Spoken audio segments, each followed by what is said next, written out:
Assalamualaikum warahmatullahi wabarakatuh. Perkenalkan, nama saya Agus Afriansa dengan NPM 22411135 dari kelas NJ 2C. Di video ini saya akan menjelaskan tentang materi statistika ekonomi pertemuan ke-6, yaitu ukuran penyebaran data kelompok.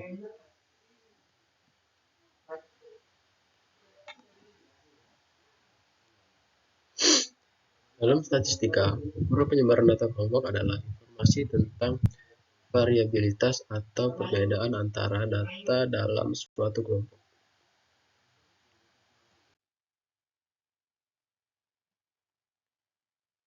Yang pertama, tujuan penyebaran data kelompok.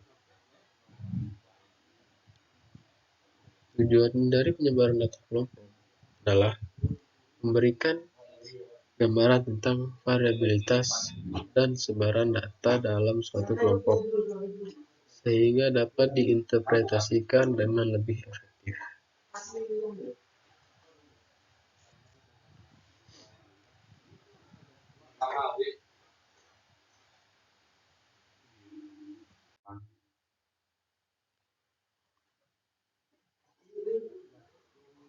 Selanjutnya, metode penyebaran data kelompok.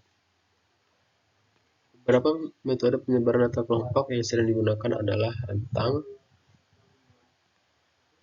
deviasi standar, kuartil, dan varian. Masing-masing metode memiliki keunggulan dan kelemahan tertentu dalam menggambarkan variabilitas data.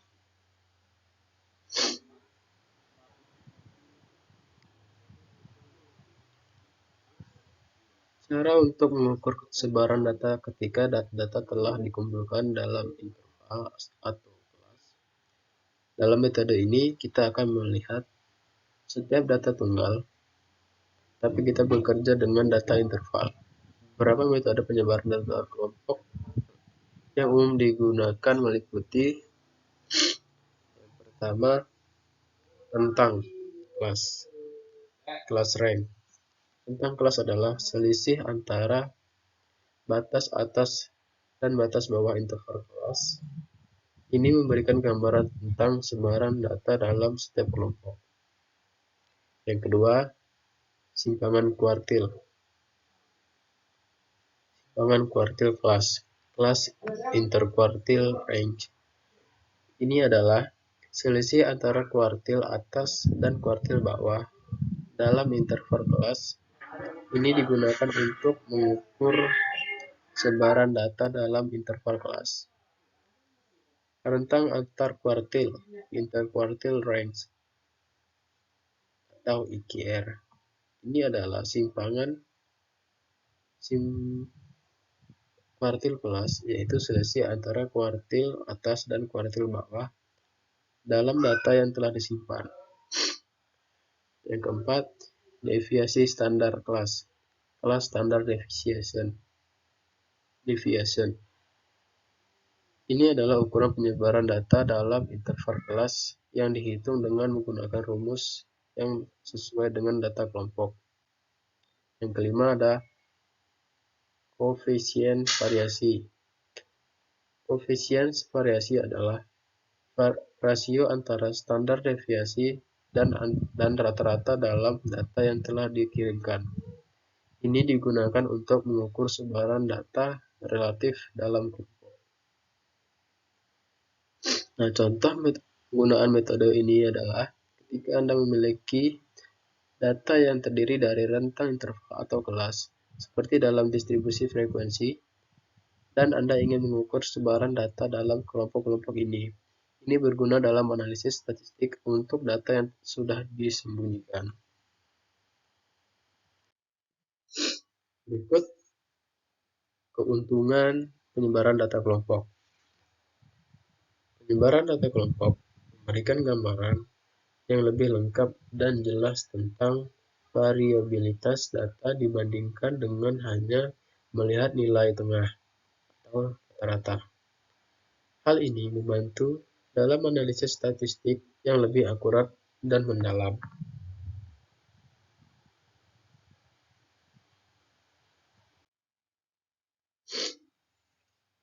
Dan kerugian penyebaran data kelompok adalah penggunaan penyebaran data kelompok dapat mengaburkan informasi detail dalam setiap data individu. Data individu yang disignifikan dapat tersembunyi dalam statistik kelompok. Oleh karena itu, penting untuk melihat kedua metode penyebaran data kelompok dan data individu untuk mendapatkan pemahaman yang komprehensif.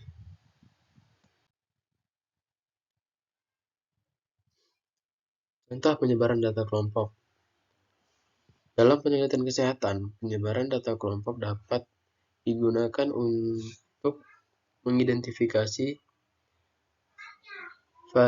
variabilitas dalam tingkat keparahan penyakit pada populasi tersebut, serta efektivitas suatu intervensi